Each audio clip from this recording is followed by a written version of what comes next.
Good afternoon, Miss Imelda. Good afternoon, ma'am. Okay, Miss Imelda, can you tell me about yourself? I'm Imelda Baroga, 36 years old, married with 4 children. I'm high school graduate. I'm from Alicia Branch, ma'am. Okay, I have few questions for you to answer, so let's start. Why do you want to work as a maid?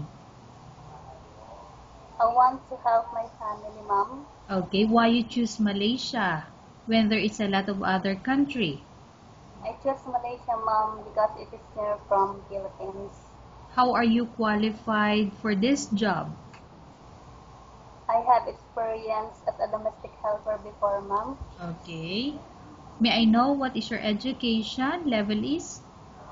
I'm high school graduate, ma'am. Okay, what is your recent working experience?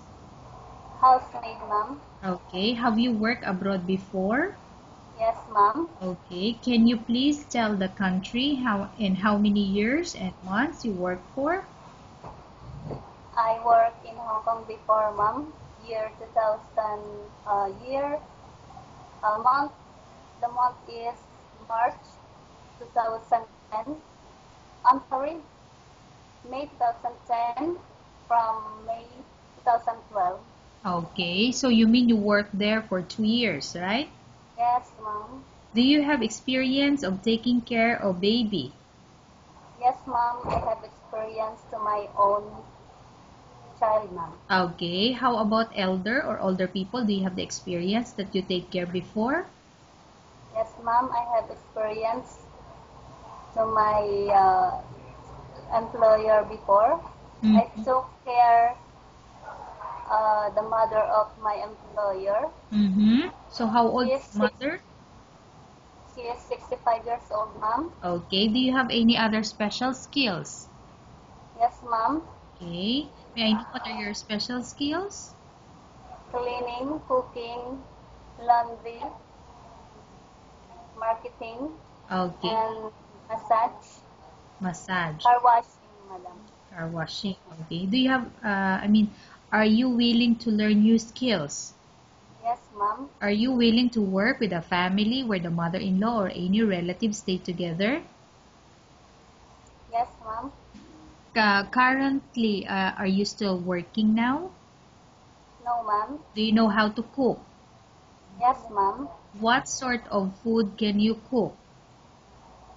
I know how to Filipino food like adobo, um, paksiw, Okay.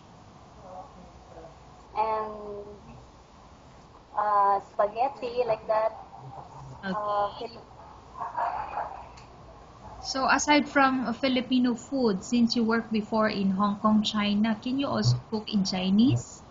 yes, ma'am. Okay. Can you give me example? What are those Chinese food that you can cook? Steamed fish, steamed chicken, Okay. um, fried fried vegetable. Okay. Yes, ma'am. Okay. Are you aware that you will have to do washing, cleaning, ironing, and cooking?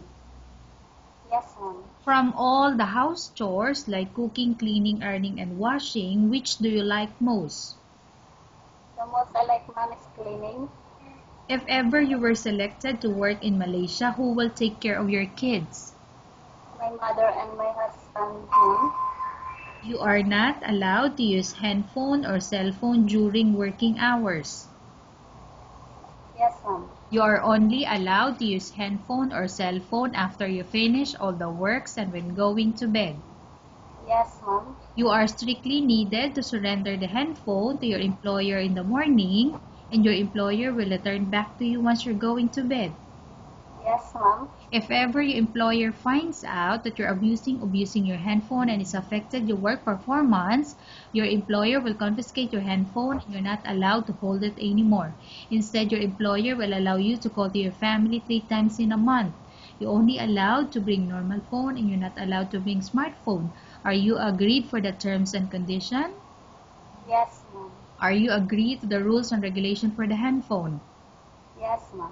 How many How many years is the contract as you agreed and understand? 2 years, ma'am. Can you describe for me your ethics or your attitude?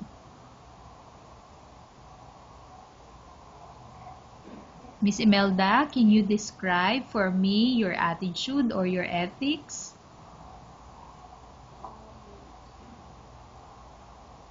Ma'am, Can I know what type of worker are you?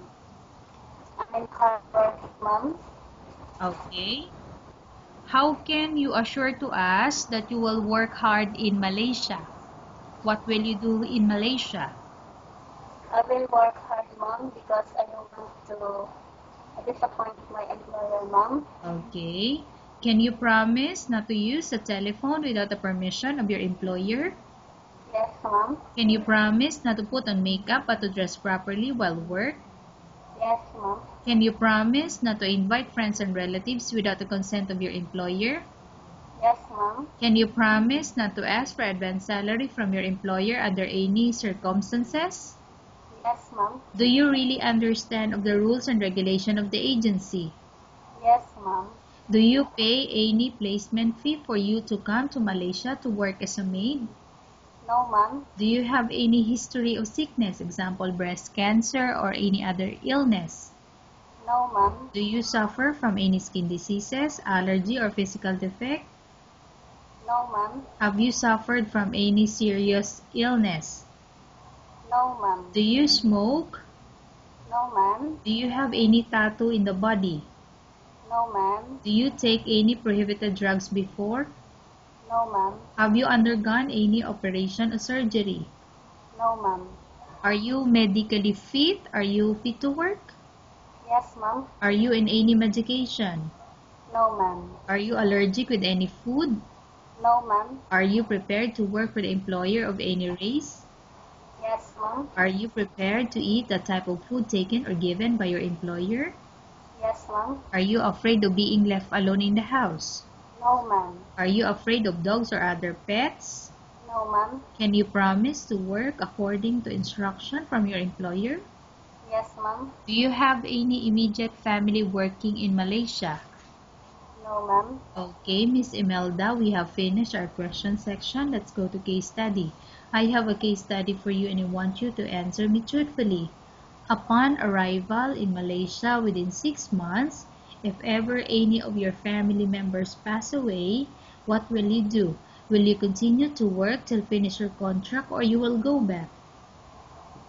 I will continue to work, ma'am. Okay.